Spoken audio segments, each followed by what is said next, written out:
Hello hi అండి, అందరికీ నమస్తే. నేను మీ Swathi Boora. Welcome to my channel. ఈ వీడియోలో వాల్మీకి జయంతి గురించి తెలుసుకుందాం. వాల్మీకి జయంతి సాధారణంగా ఆశ్వయుజ మాసంలో పౌర్ణమి రోజున అక్టోబర్ నెలలో జరుపుకుంటారు. ఈ అక్టోబర్ 7, 2025లో నాకు వచ్చిందండి.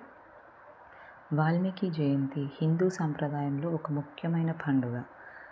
ఇది ఆదికవి మహర్షి వాల్మీకి గారి జన్మదినాన్ని జరుపుకునే రోజు. వాల్మీకి మహర్షి రామాయణం అనే మహాకావ్యాన్ని రచించిన వారు.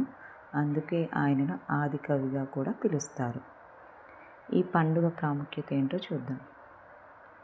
ఈరోజు వాల్మీకి మహర్షిని స్మరించుకుంటూ ఆయన బోధనలు, రామాయణంలోని నీతులు పఠిస్తారు. అనేక ప్రాంతాల్లో వాల్మీకి మందిరాలలో ప్రత్యేక పూజలు, భజనలు, ప్రబోధాలు నిర్వహిస్తారు. ఈరోజు ధర్మం, సత్యం, న్యాయం మరియు సేవాభావం వంటి విలువలను గుర్తు చేసుకునే రోజు.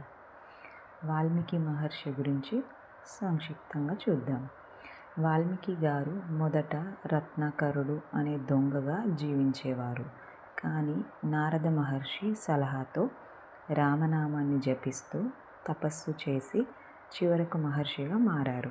ఆయన తపస్సు ఫలితంగా వాల్మీకం చీమలగుట్ట నుండి పుట్టినందున ఆయనకు వాల్మీకి అనే పేరు వచ్చింది. ఇది వాల్మీకి జయంతి అని కూడా అంటాము. వాల్మీకి జయంతి హిందూ సాంప్రదాయంలోని ఒక ముఖ్యమైన ఆధ్యాత్మిక పండుగగా మనం అనుకుంటాము.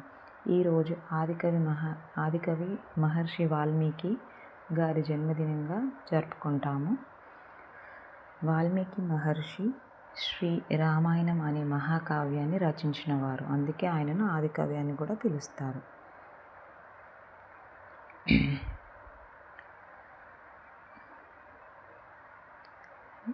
వాల్మీకి మహర్షి గారు మొదట రత్నాకరుడు అనే దొంగగా ఉండేవారు. కానీ నారద మహర్షి సలహాతో రామనామం జపిస్తూ తపస్సు చేసి చివరికి మహర్షిగా మారారు.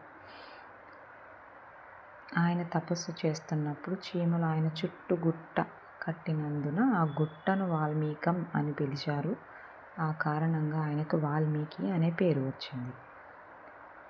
అందరికీ వాల్మీకి జయంతి శుభాకాంక్షలండి. ధర్మం, సత్యం, న్యాయం నడిపిన ఆదికవి మహర్షి వాల్మీకి గారికి వందనాలు. వాల్మీకి జయంతి శుభాకాంక్షలు. ఈ వీడియో కనుక నచ్చినట్లయితే subscribe to my channel. Me opinion comment రూపంలో తెలియజేయండి. Like, share and subscribe. Thank you.